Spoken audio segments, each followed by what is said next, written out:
네. 어닝 시즌입니다. 계속해서 좀 실적 체크하기 바쁘시죠. 예상치, 전년 대비, 그리고 당기순이익, 영업이익 다양하게 좀 체크할 것들이 많습니다. 두 분께 여쭤보죠. 박동기 전문가님, 지금 어닝 시즌에서 뭐부터 보면서 우리가 체크를 해야 되나요? 제일 중요한 거는 어닝 쇼크 종목을 피하는 게 제일 중요하죠. 그 쇼크의 기준은 그러면? 쇼크의 기준이라 하면은 지금 가장 그 지표 중에서 제일 중요하게 생각하는 게 네. 영업이익이죠. 네. 예, 전년 동기 대비해서 또 영업이익이 가장 중요하기 때문에 네. 그 부분에 대해서 그거 영업이익이 어떻게 나오느냐 전년 동기 대비해서 또 전분기 대비해서 다 체크가 필요하군요. 예, 그게 네. 이제 가장 중요한 포인트다 이렇게 볼 수 있는데 네.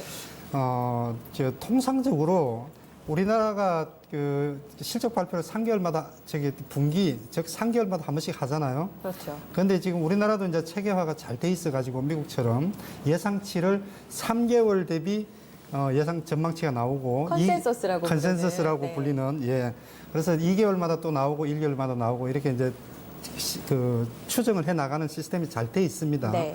이제 미국 같은 경우는 예상치 대비 높으냐 낮으냐 여기에 따라서 이제 주가가 출렁거리는데 아직까지도 우리나라는 전년 동기 대비해서 얼마나 늘었느냐 줄었느냐 이게 지금 아직까지는 그 주가에 중요하다. 좀 크게 영향을 지금 작용하고 있지 않나 이렇게 생각이 됩니다. 네. 그래서 실적이 좋은 종목이면 주가 올라야 되는데 실적이 좋게 나와도 지금 우리 그 얘기를 하셨듯이 네. MC께서 얘기를 하셨듯이 실적이 좋아도 주가가 빠지는 경우가 많아요. 그쵸. 이런 게 이제 미리 이제 선 반영이 돼서 어느 정도 주가에 반영이 되었다라는 얘기고 네. 또 실적이 안 좋은 종목들도 어느 정도 이미 주가 반영이 되어서 주가가 빠져 있는 종목들이 많습니다. 네. 그래서 오히려 역으로 실적 발표를 하고 발표하자마자 나면은 거기를 오르는. 저점을 잡고 또 오르는 네. 종목들도 많습니다. 그래서 참 주식이 그게 이제 사실 좀 어려운 부분 중에 하나인데, 그래서 이런 좀 심리적인 부분까지 감안을 해서, 네. 액면 그대로만 믿지 말고, 또 많은 사람들이 합창하는 대로 주가가 좋다, 올라간다, 오히려 그게 또 고점이 될 수도 있으니까, 네. 좀 세심하게, 네. 이렇게 좀 살펴야 되지 않을까 싶습니다. 네, 결국은 전년 대비 또 영업이익이 중요하고 반영됐는지 여부도 중요하다. 지 과장님은 뭐가 제일 중요한 것 같으세요? 일단 아까 잠깐 말씀하셨지만 이제 네. 컨센서스가 네. 제일 중요하다고 생각이 들고요. 네. 이제 QQ 그러니까 분기별 그러니까 전분기 대비 아니면 YY에서 전년 동기 대비 그거는 개인적으로 이제 중요하다고 생각은 안 합니다. 일례로 SK 네. 하이닉스의 실적 발표를 보면 사실은 이제 매출액이나 영업이익단 그리고 순이익단까지 보면 네. 전기 대비해서 매출액은 6% 정도 증가를 했지만 영업이익과 순이익이 굉장히 많이 감소를 했고요.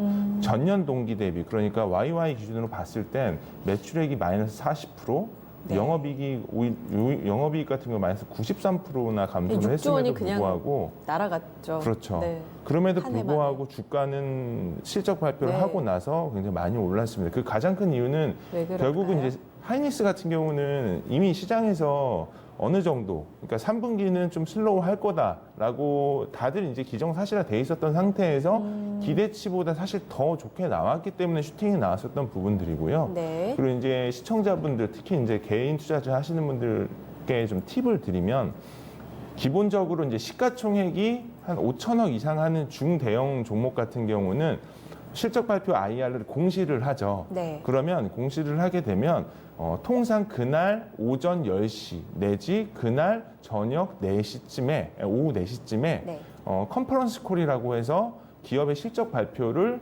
기업의 CFO라든가 CEO가 직접 발표를 합니다. 그래서 거기에 대해서 얘기를 들으면서 실적은 이렇게 나왔지만 다만 실적이 좋게 나왔지만 다음 분기에는 굉장히 보수적으로 본다. 그렇게 될 경우에는 오히려 주가가 빠지는 경우가 있고요. 네. 반대로 실적이 굉장히 안 좋았지만 내년 분기 아니면 다음 분기에는 굉장히 우리는 좋게 보고 있다. 그래서 이 투자자들 입장에서는 이러한 컨퍼런스 콜을 통해서 시장의 방향성을 잡을 수 있는 그런 팁을 얻을 수가 있으실 거고요.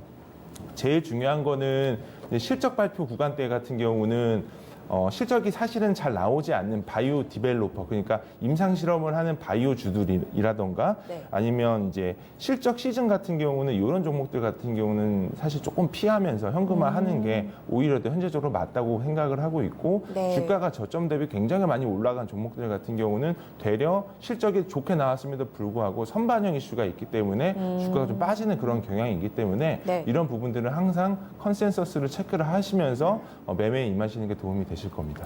지과장님은 눈높이가 중요하고 또 컨퍼런스 콜 내용이 중요하다. 두 분 살짝 엇갈리지만 결국은 챙겨야 될 게 굉장히 또 많아서 두 분의 우선순위를 들어봤습니다. 결국은 토마토TV를 보시면서 뭐 종목마다 이 다른 추정치와 전년 대비 이 흐름들을 잘 체크해 보시는 게 중요할 것 같아요. 놓치시면 안 될 어닝 시즌의 핵심 포인트였고요.